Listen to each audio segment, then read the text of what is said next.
6 months from now, you could be running a 5K, booking that dream trip, or seeing thicker, fuller hair every time you look in the mirror. Through Hers, you can get dermatologist-trusted, clinically proven prescriptions with ingredients that go beyond what over-the-counter products offer. Whether you prefer oral or topical treatments, Hers has you covered.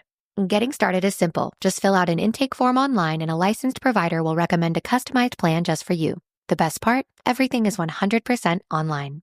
If prescribed, your treatment ships right to your door. No pharmacy trips, no waiting rooms, and no insurance headaches. Plus, treatments start at just $35 a month. Start your initial free online visit today at forhers.com/deal. That's FORHERS.com/deal.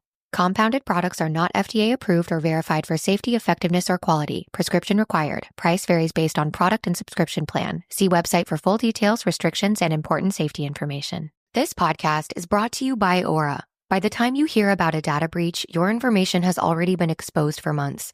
On average, companies take 277 days to report a breach. That's 9 months where hackers have access to your personal data. That's why we're thrilled to partner with Aura. Aura is an all-in-one digital safety solution that monitors the dark web for your phone number, email, and social security number, sending real-time alerts if your info is found. It also includes a VPN, password manager, and data broker removal to help keep you safe. For a limited time, Aura is offering a 14-day free trial plus a dark web scan to check if your personal information has been leaked, all for free at aura.com/safety. That's aura.com/safety to sign up and protect your loved ones. That's AURA.com/safety. Terms apply. Check the site for details.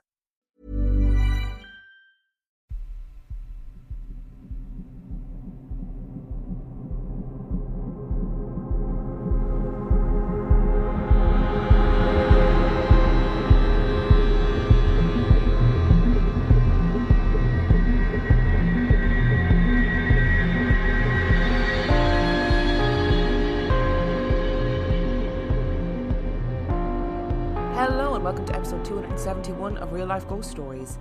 And to kick things off this week, I would like to say thanks to some of our newest Patreon subscribers. I would like to thank Gigi McGee, Andrea Stevens, Kimmy, Mrs. Darla Orr Kramer, Corinne Styria, Sarah Beachlands, Maria and Ellen, Key, Chalet, and Louise Fox. Thank you so much for subscribing to the Patreon. I love you and appreciate you every single day. And our film review this week, our film review is Freywaka. Freywaka was released in 2024. It has 6.2 out of 10 on IMDb and 95% on Rotten Tomatoes.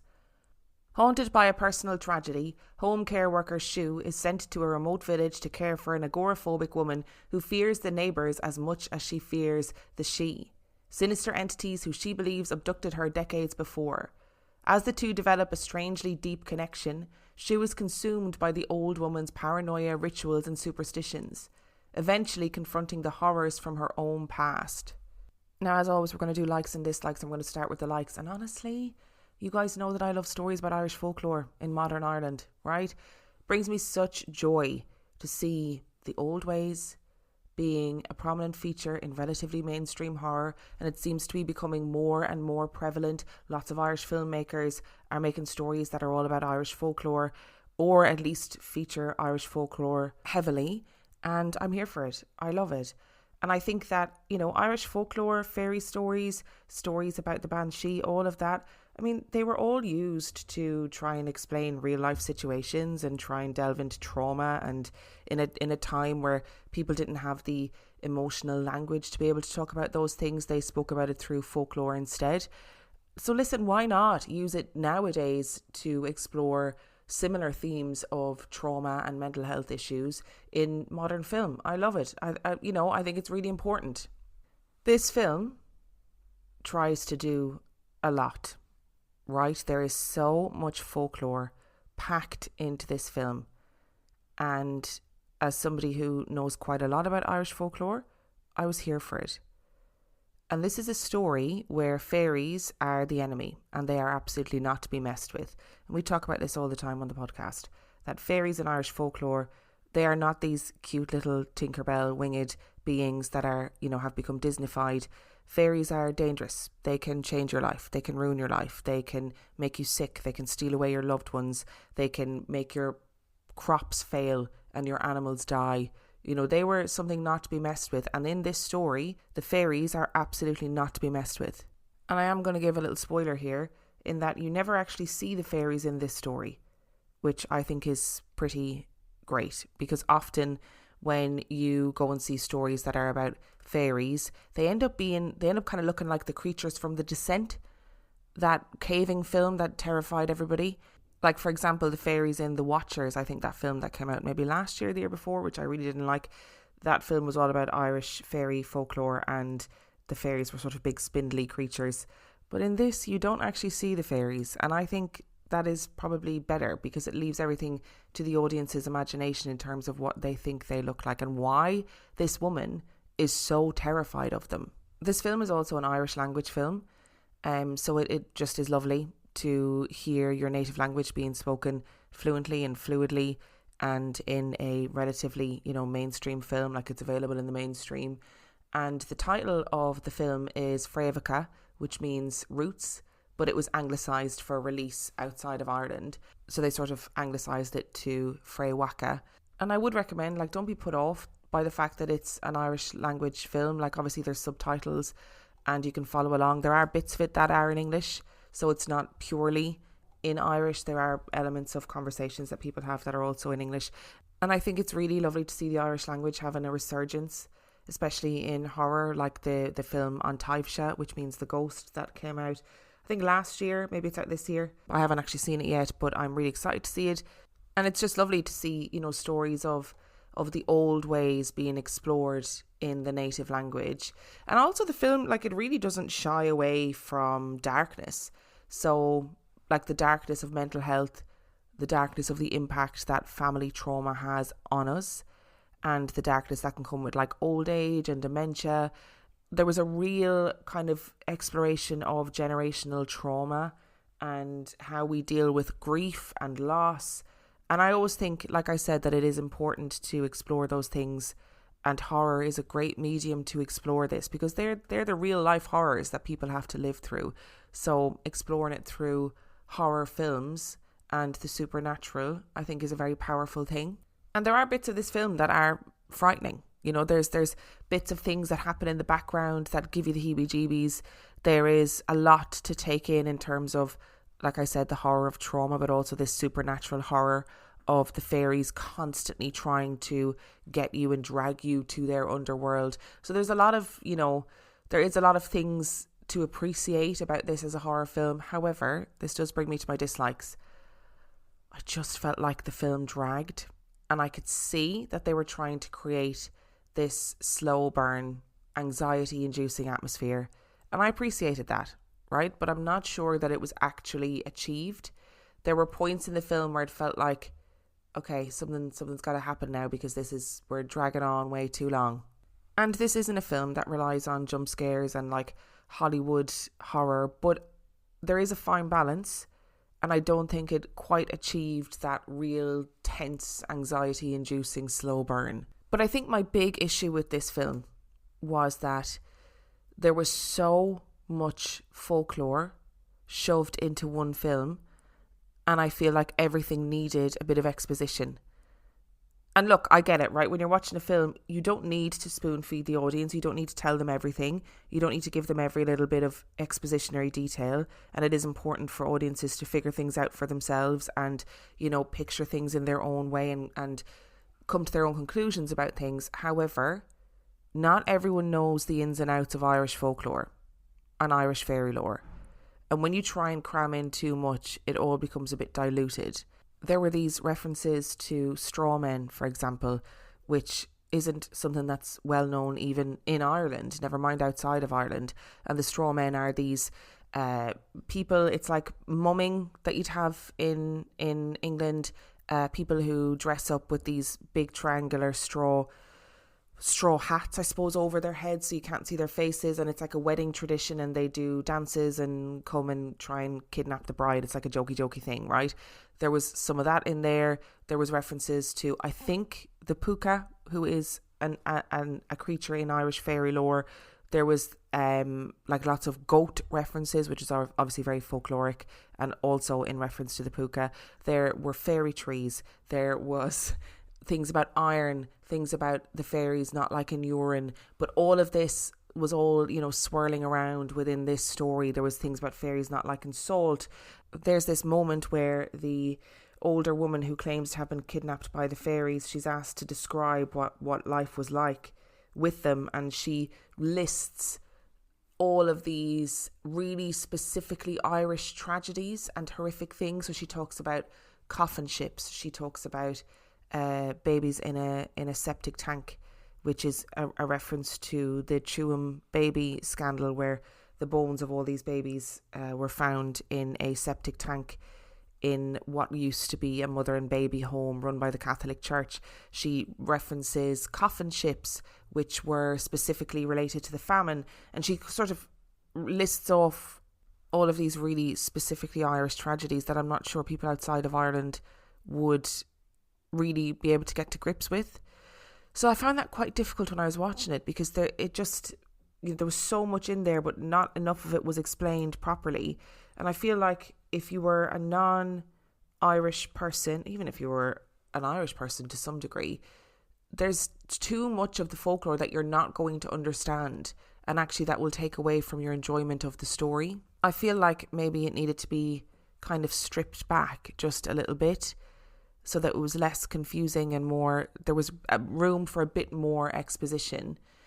But, you know, fundamentally, aside from all of that, it was also about generational trauma and the cyclical impact of abuse, and questions about the genetic components of mental illnesses and how that ties in with fairy lore. And, you know, I think the idea was that you were meant to be left wondering whether or not the fairies were real, and whether or not this was all a product of the mental health issues surrounding these particular women.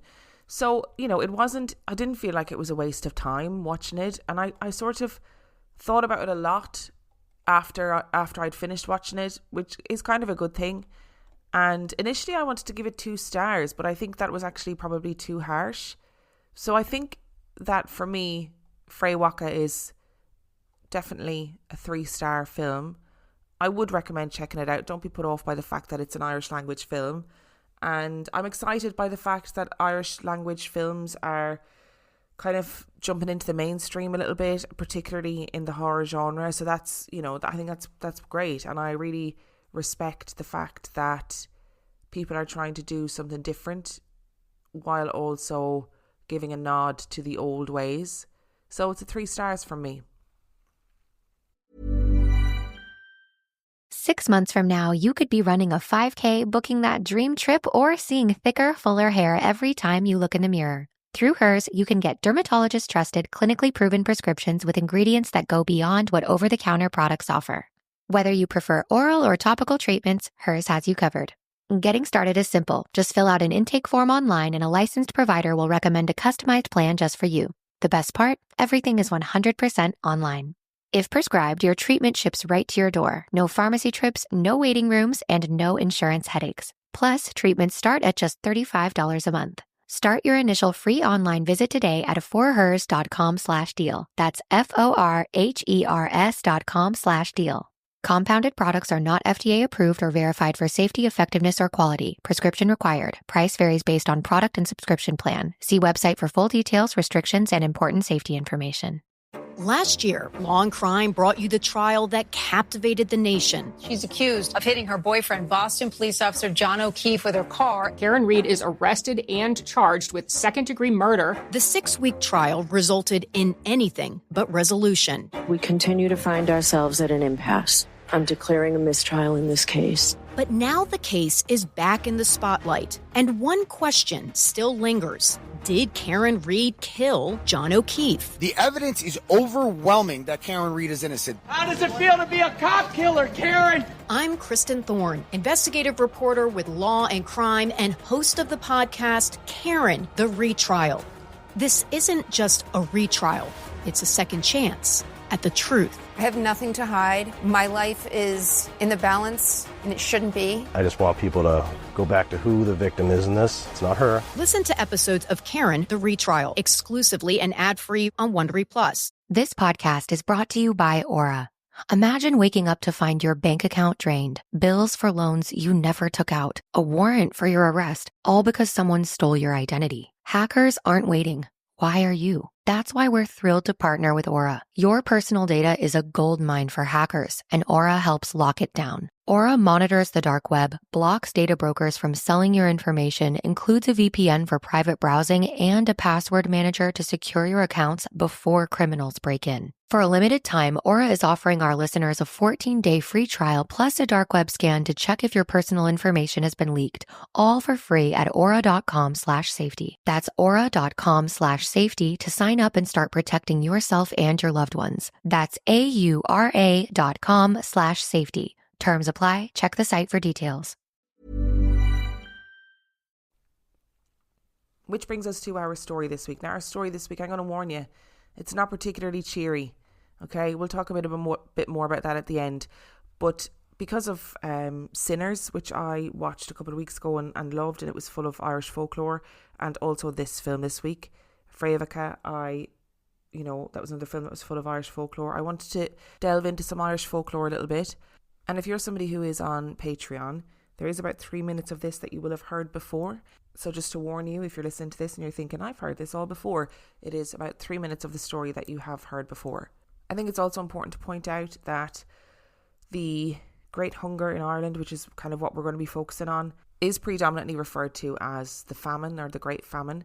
But it wasn't actually a famine, and I've tried to, throughout this episode, make sure that I refer to it as the Great Hunger.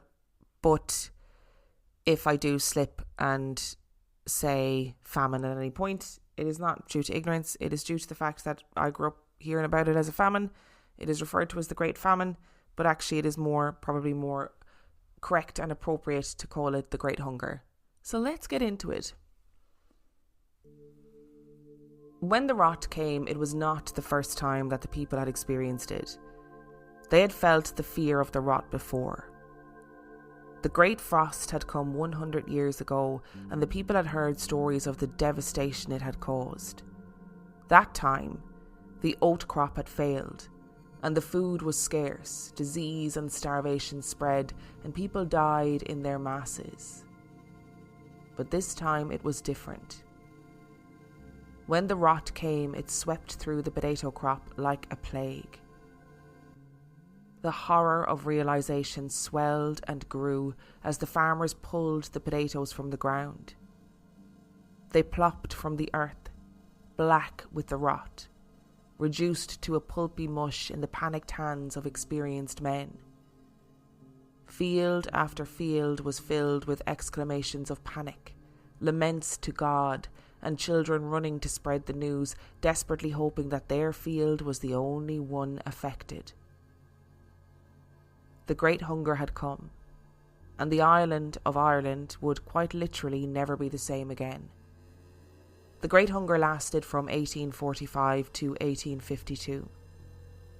Before the potato blight came, the population of Ireland was 8.5 million. Around 1 million people died as a direct result of starvation. Over 2 million people fled Ireland. It remains the biggest mass exodus from an island in history.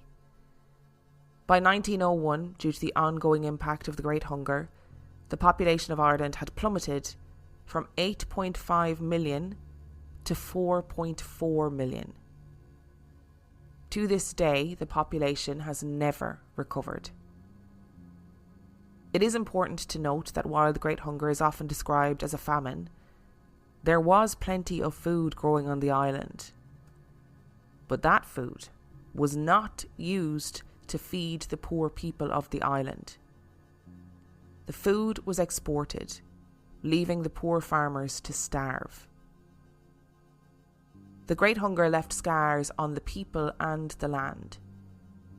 Scars that have never healed, and scars that have birthed creatures.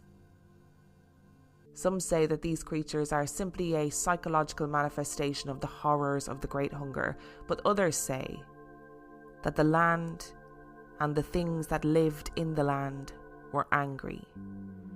They were angry at the needless loss of life, They were angry at the extent of the suffering. They were angry at the children left orphaned and whole families blinked out of existence. The first thing to manifest its disdain in a physical way was the land itself. Many, many years after the Great Hunger had ended, Malachy Horan received word that there were a pair of yearling ewes for sale in a neighbouring town, which was exactly what he needed. He set off from the Dublin Hills, and on his journey, he fell into step with two neighbouring farmers, and they continued their journey together. It was a beautiful day and perfect for travelling. As they walked, they discussed the goings-on in the local area and agricultural matters. Secretly, Malachy was glad of the company, as the hills and the woods were full of old, ancient things, and it could sometimes be unpleasant to travel alone. There were local stories of people who knew secrets of the land that could cure ailments, but there were also stories of the fairy folk and the risk of bad luck. The men ambled along in good form and eventually they reached the Sally Gap. The Sally Gap is a wild and mountainous place and still is to this day. The men decided to take a shortcut through a sheep trail when Malachy suddenly fell to his knees. The other men had continued on ahead of him and didn't see him fall. He immediately felt a hunger that was all-consuming, like a hollow pain in his belly that he had never felt before. Cold sweat poured from all over his body and he lost the ability to see. He didn't even have the energy to shout out that he needed help. One of the men that he was with turned and saw the state that he was in, dashed back down the path, fumbling in his pocket for a piece of bread. As soon as he reached Malachy, he forced his mouth open and shoved a piece of bread inside. And no sooner had the bread passed his lips, and Malachy felt completely fine again. He couldn't understand what had happened. The man pulled him out of some white herb-like grass and told him to never cross the mountain again without a piece of bread in his pocket.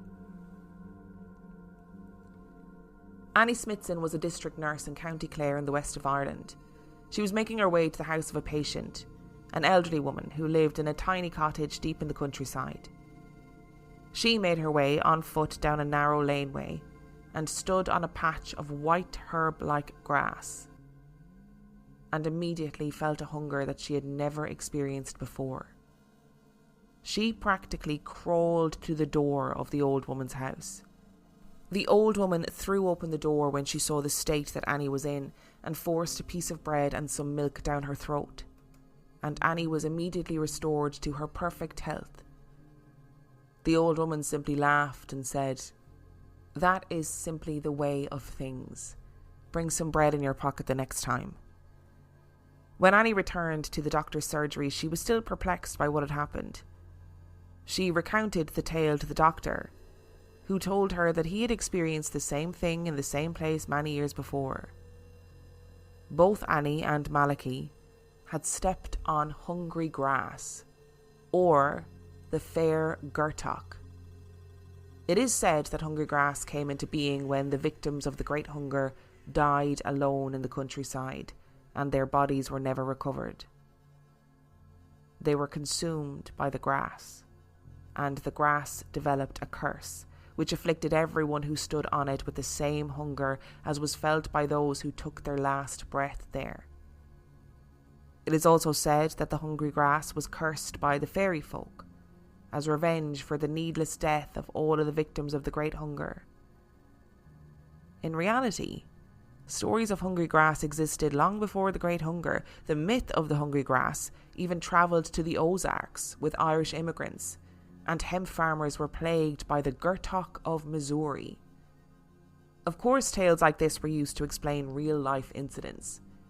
It's possible that the fair Gorta was actually just a way to simply encourage people to remember to take a snack on a long journey. Perhaps it was simply how people at the time explained incidents of low blood sugar and fainting spells. But that doesn't explain the multiple people having incidents in the same spot. Even as we heard, medical professionals who would know and understand the impacts of low blood sugar. But there are other stories of the Great Hunger that are not so easily explained away. The west of Ireland is as wild as it is beautiful. Lush green fields, rolling hills and mountains looming over the countryside, waves crashing against jagged cliff edges. Communities can be rural and isolated. And not only this, the terrain makes farming and herding incredibly difficult. Years ago, before there were advances in farming technology, every successful harvest was born of a year-long slog to ensure that the conditions were perfect for the crops to grow. Life was hard. Sean had lived his whole life in a tiny place called Dingle in County Kerry in the west of Ireland. He was a rugged man, with a face that was weather-beaten and hands that were calloused and crooked from hard work. This day was a glorious spring day. The fields and trees were shades of vibrant green. There was a breeze that hinted at summer warmth. The flowers and trees were beginning to bud and bloom. Sean was working hard, as per usual. A low stone wall that divided his land from a neighbouring field had begun to crumble and fall away in one spot. These walls had stood for generations, marking the boundaries of land in higgledy-piggledy lines that snaked across the landscape. It was back-breaking work, bending and lifting heavy grey stone and placing it in the right spot to maintain the structural integrity of the wall.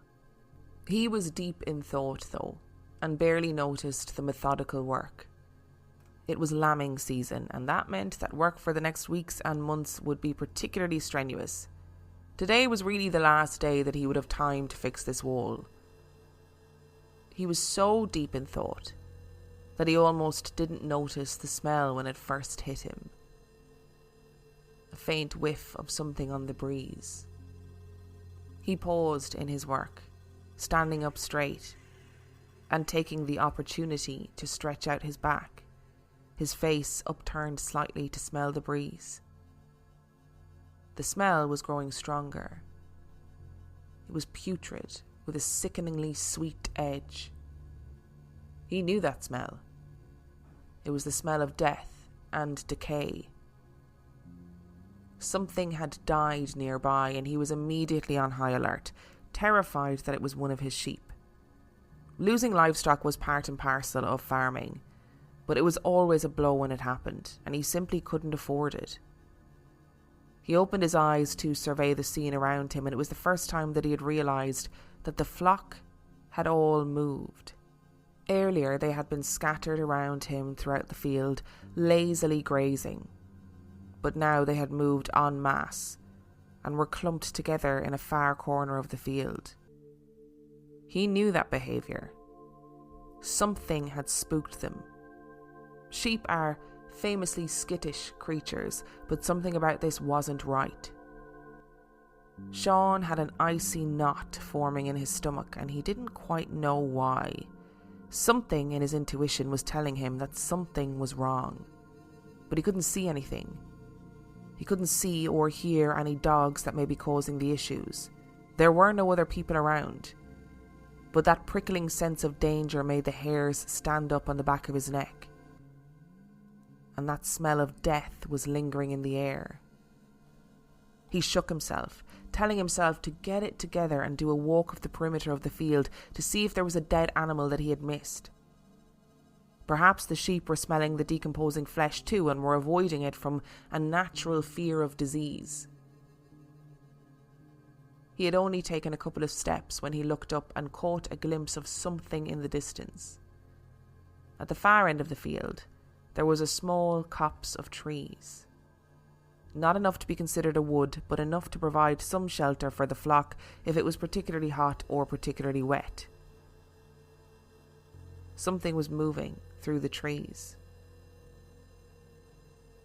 The smell was growing stronger, and Sean's heart began to pound in his chest as he saw someone step unsteadily out of the tree line and into the field. It was a man. Sean barely dared to blink as something told him that this was not an ordinary man.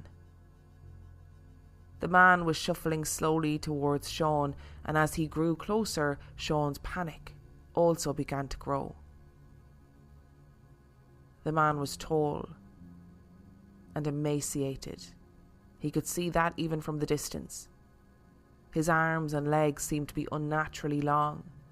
As he shuffled closer, his arms flailed and grabbed as though he were wading through the air, searching desperately for something to hold on to.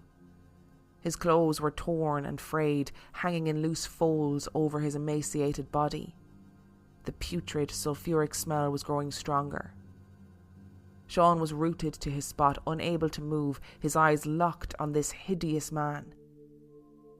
He could hear the man moaning, this pitiful sound carrying on the breeze. Sean took a deep breath and called out to him. "Can I help you? Are you all right?" It was clear that the man was not all right, but Sean had to do or say something. The sound of Sean's voice made the man's head tilt upwards towards Sean,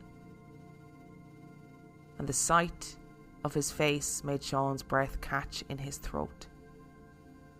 This was no man. The face was gaunt, skeletal. The skin was rotting away with chunks of flesh missing to reveal the shockingly white bones underneath. There were no eyes, just black, shadowy hollows. But it was the mouth that Sean could not take his eyes off. The creature's mouth hung open in a silent, slack-jawed scream. The mouth was a gaping, cavernous hole, and as it drew closer to Sean, he could hear the gasping, ragged breaths being frantically sucked into the back of its throat. It stopped in front of Sean. Time seemed to stand still. The rags that swaddled the creature rippled in the breeze, and out of the corner of his eye, Sean could see a glimmer of movement below him. He glanced down and saw that the creature was holding something. It was a bowl, an old wooden bowl that looked as though it was roughly hand-carved. The hand holding the bowl was skin stretched over bone, mottled in varying shades of rotting green and black. The wrist was twitching slightly, causing the bowl to lurch forward. And Sean realised that the creature was trying to raise this bowl to him.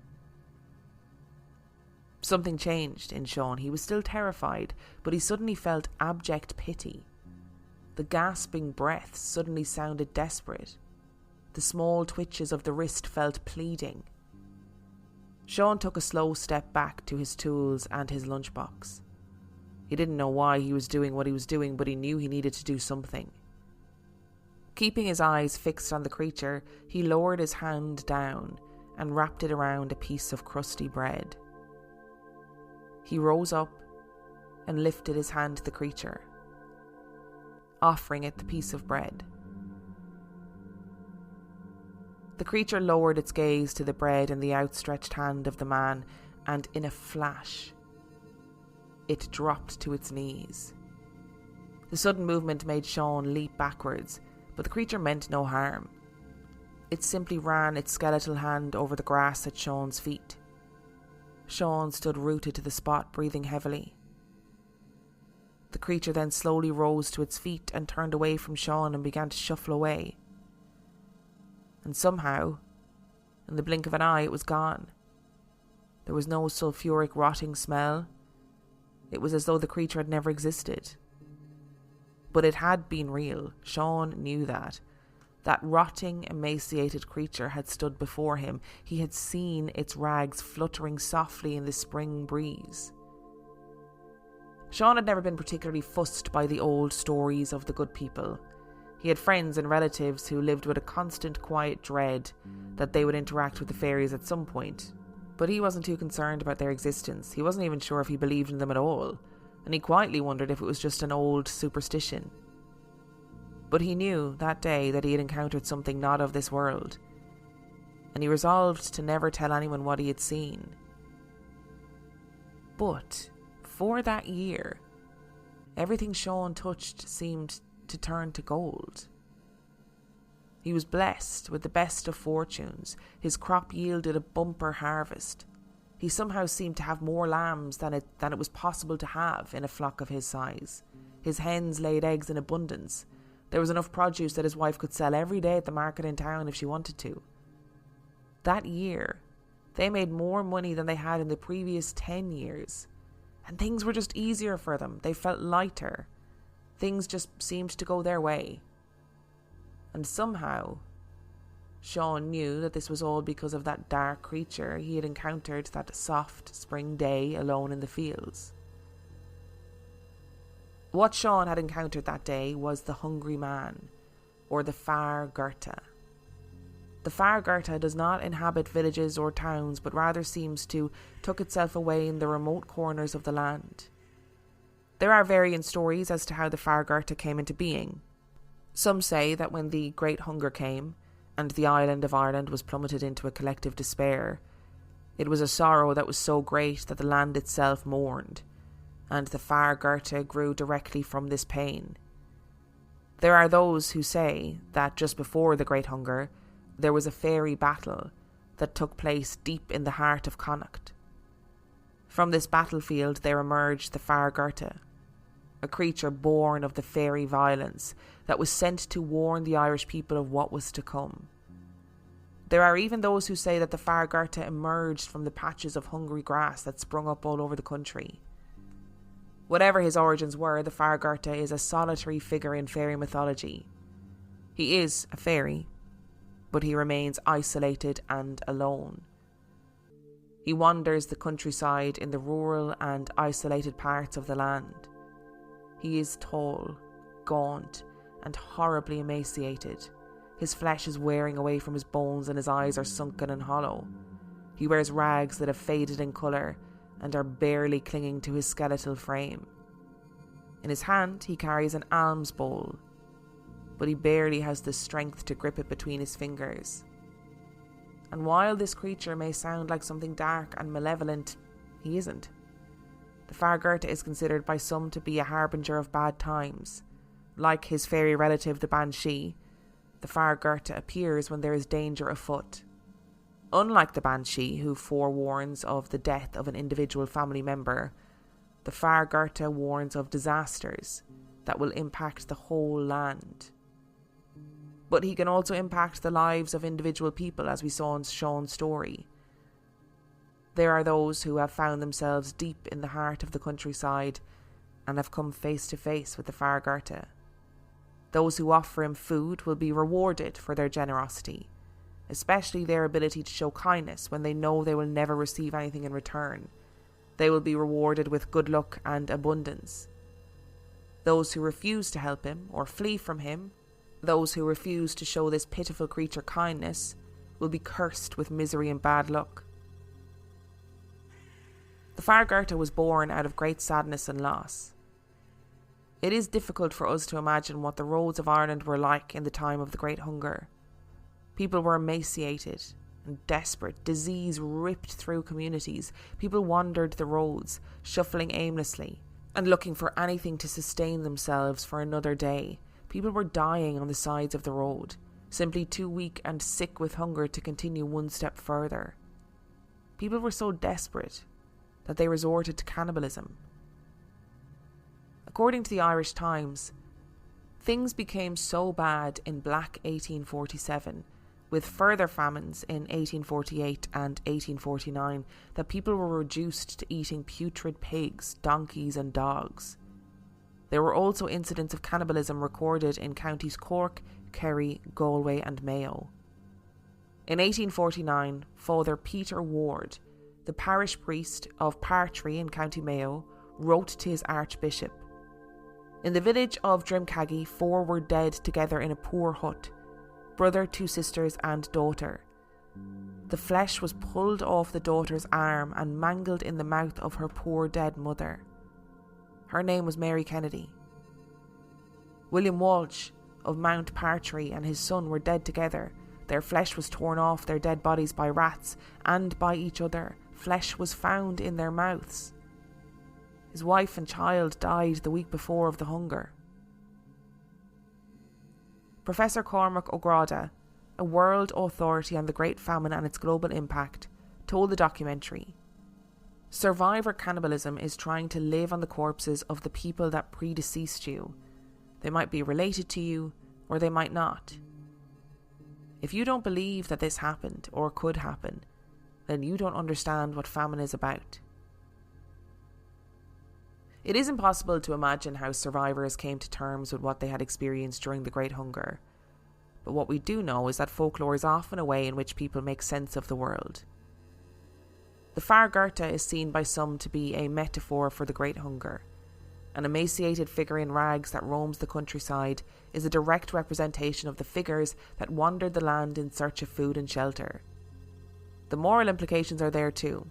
The importance of being kind to those that are in need, even if there is no promise of getting anything in return. But here's the thing. Fairy lore in Ireland for many is seen as old superstition, just told tales made to try and understand the world.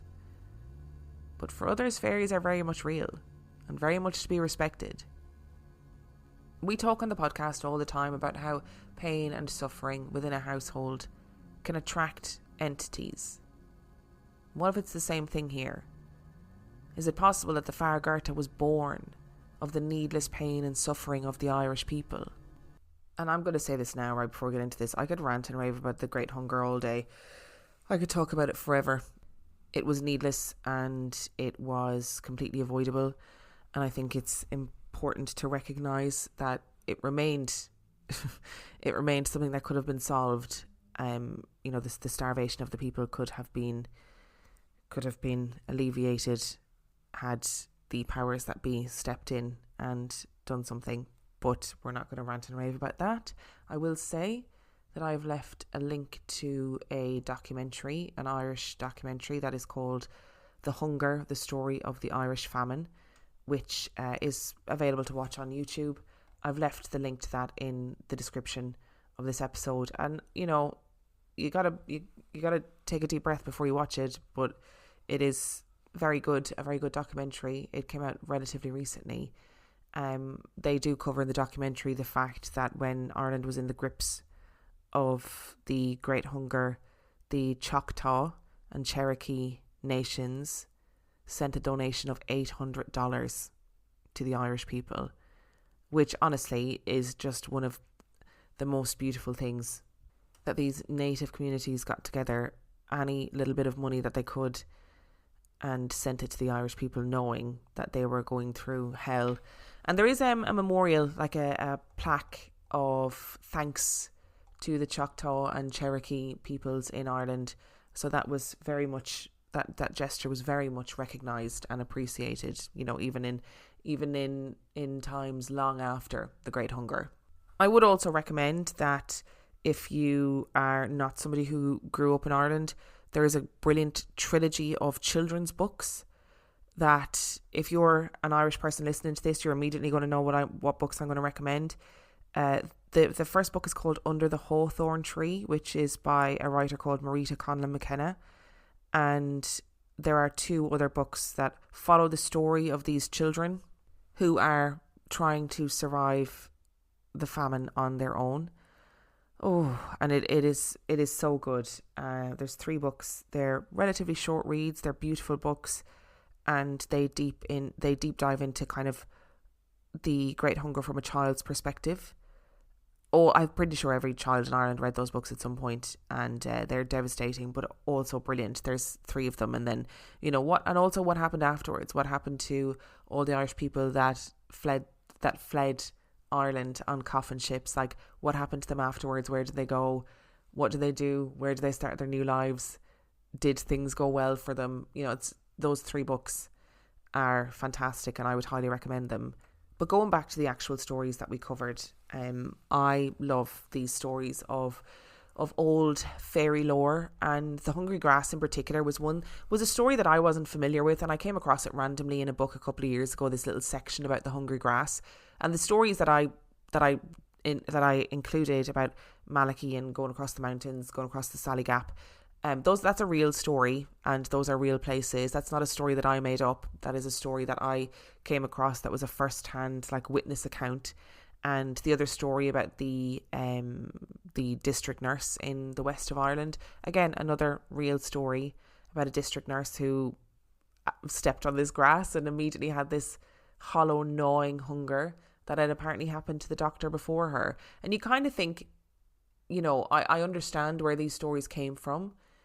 It's a way of explaining, you know, things like low blood sugar. It's like people had diabetes back then and didn't know about it, and would have probably had hypos on a regular basis and not known why these things were happening. And there's an element of these stories being warnings, of being like, make sure that you bring enough food for a long journey, because people walked everywhere then, you know. Poor people walked everywhere.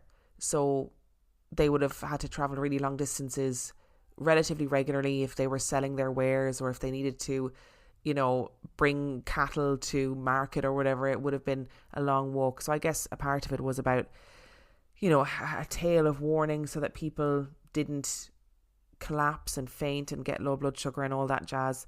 But when I came across that story of the nurse who was like, this is what happened, the old woman was like, listen, you stood on hungry grass, all right? That just happens around here. Just fucking get on with it. And then the doctor's like, you know, the exact same thing happened to me in the exact same place years before. That's weird. Like, is that two people who are experiencing low blood sugar and a hypo, two medical professionals experiencing that and not knowing what it is, but also experiencing it in the exact same place, going to the exact same house? That's weird. And I can't remember the exact time period that this story about the nurse was meant to have happened. I feel like it was in the 90s, so it's not that long ago. It's not like people were living in the dark ages and didn't understand what diabetes was or what low blood sugar was. And I came across this idea that the myth of the hungry grass travelled to the Ozarks, and I couldn't find any stories from Missouri about it. So it was just kind of a throwaway line in a website that I was reading that said that hemp farmers were plagued by this Gertok of Missouri. And obviously the hungry grass was called the fair Gertok. So if you're somebody who lives in Missouri and has heard of the Gertok of Missouri before, please do let me know. Hit me up. I'd love to know more about it. Whether it was, again, hungry grass, or whether it became a creature like the far Gorta that we spoke about afterwards. And I'd come across the story of the far Gorta randomly, kind of relatively recently. It's not a fairy story that I was particularly familiar with. So when I was reading about it, I was like, well, that's fucking terrifying. It's in my head, it's like something from The Walking Dead. And again, this story of this farmer in the kind of rural west of Ireland who came face to face with the far Gorta, that is not a story that I made up. I mean, I obviously turned it into a narrative for the sake of the podcast, but that is a story that I came across about a man who claimed to have come face to face with this creature. And to be really frank, it kind of doesn't really bear thinking about. And I'm going to say it, if I came face to face with the far Gorta, I mean, knowing what I know now, would I probably try and keep it together and offer him something? Yes. But if I didn't know the story of the far Gorta and I saw a long-legged, limby, emaciated creature shuffling towards me in the middle of nowhere, I'm not sure that I'd help, to be honest. I'd probably run and drop kick. Then I'd definitely get bad luck forever. And I also think I probably should point out that I mentioned very briefly the fairy battle that took place in Connacht, where some people believe that the far Gorta emerged from this war between fairies. And I know you're probably thinking, what the heck do you mean by a fairy battle? It is exactly what it sounds like. There are storytellers like Eddie Lenihan, who is a great Irish storyteller, who talks about how fairies from different regions of Ireland meet together to battle in these pre-designated battlegrounds. So in this particular instance, I think it was the fairies of Connacht and maybe the fairies of Munster, which are two different provinces of Ireland. They met together in Connacht to have this huge battle. And then the far Gorta was born out of the war, and as a way to warn Irish people that the famine was coming.